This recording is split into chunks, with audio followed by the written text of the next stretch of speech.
Yahoo! Hello mga masters, mga ka-G, and of course, mga ka-Yummy!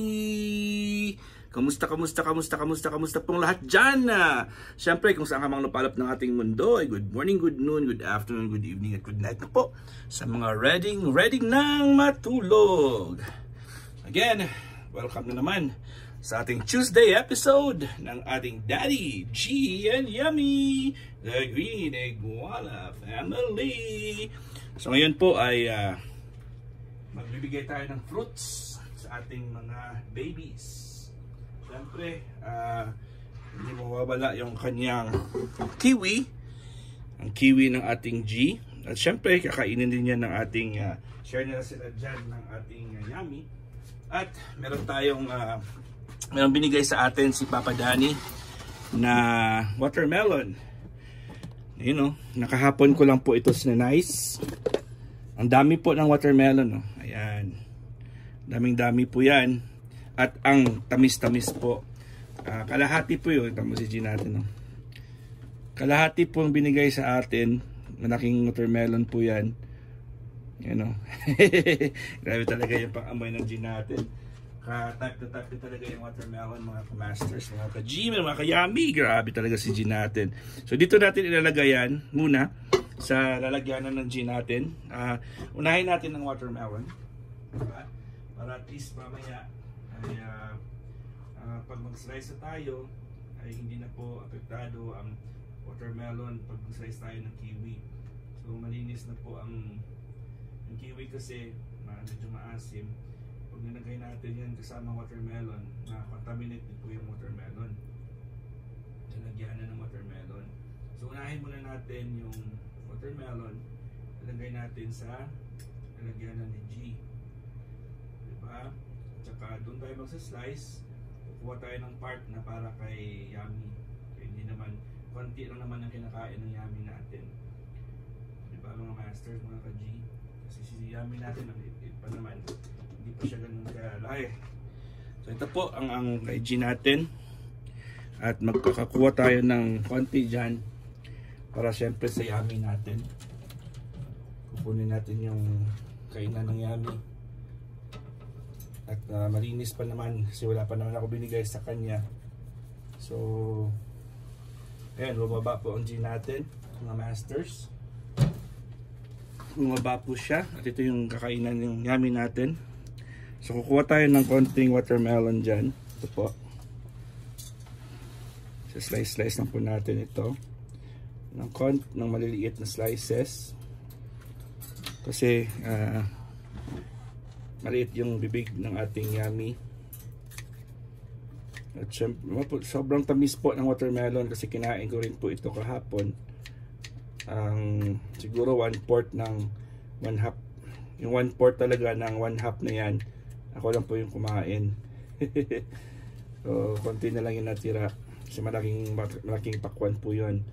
And then, syempre, bubuksan po natin. Yung kay G naman, hati-hatiin natin. Na makakasya lang sa kanyang bibig. Yung tubig lang naman ito.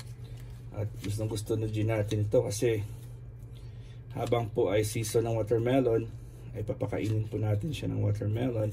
Kasi pag wala naman ang watermelon, pag hindi na season, bihira tayo makakita ng pakwan. Diba? So ngayon po ay slice na po natin yung kanyang siyempre yung kanyang kiwi. Ayan. So sa kiwi ay gaganyanin natin yan, yung tips ng kiwi. Ayun. Then sa likod siyempre, ayun o. Gamit lang po yung plastic na plastic lang po na knife. Yung palagi natin ginagamit, disposable. Ayun na, tip to tip.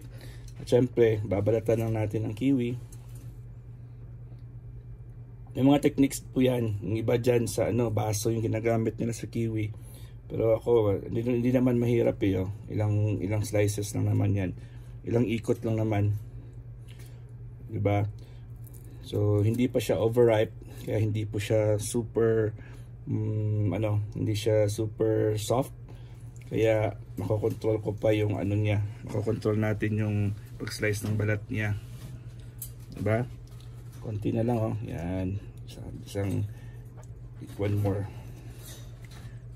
Yan, wala na. Diba? So, syempre, hahatiin natin ito. Diba? Hati. At hati. Medyo matigas pa. Baka maasim pa to. Pag maasim yan, baka ayaw ng G natin kainin. Diba? Pag masim-asim, ayaw ng G natin ng masim-asim eh. Tingnan lang natin kung kakainin ng G natin na medyo maasim. At syempre, maglalagay din tayo ng konti para sa ating yummy.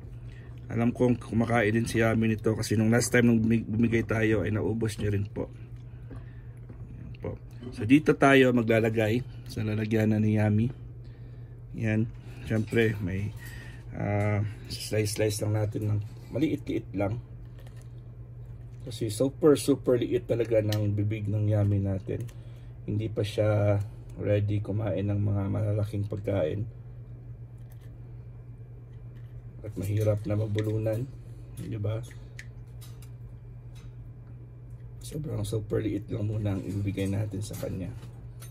Hindi pa kasya sa kanya yung mga yung pag-shred natin. Yan. Right. So ngayon ay unahin natin si G, syempre. Ibibigay muna natin kay G ang kanyang unang bowl. At alam niyo na si G natin ay naghihintay po yan. Pagbukas natin ito, ayun o. Ang G natin ay aakyat na. Aakyat agad ang G natin o. Ayun na o. Nasa baba si G o. Tignan nyo. Diyan si G natin. Ay, may poops pala yung, may ano pala yung kanyang tubig. O G, go back na. Go to your food. Yung G natin yan eh. Naamoy niya na kanina yan eh. Lalabas yan. Ano o, diba?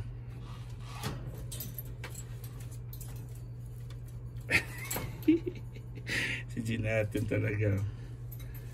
Akit na. Go up. Your watermelon is ready upstairs. Tumugutom yun ang G natin mga masters. Mga kayami. Ay, nangangagat siya. Nangangagat. Alam niyo, nangangagat ka ba? Are you gonna bite daddy again? Ayan, there he goes. Ayan na po.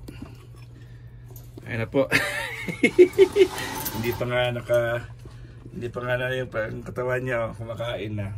Push na lang natin yan. Push na natin si G.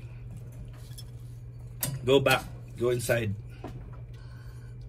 O, diba mga masters, mga ka-G, mga kayami.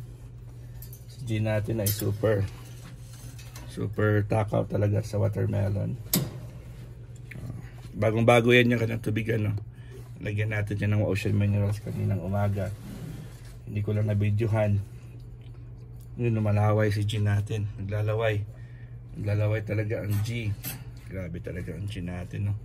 Appetite niya talaga sa watermelon at kiwi, oh. O, diba? Meron kayong mga ganyan na alaga. Dako, grabe talaga yan. Magiging happy kayo talaga sa pagpakain ng mga ganyang alaga. Yung kitang-kita nyo talaga na super happy sila habang kinakain nila yung piniprepare mo. Diba mga masters, mga ka-G? O syempre lipat tayo sa ating yummy.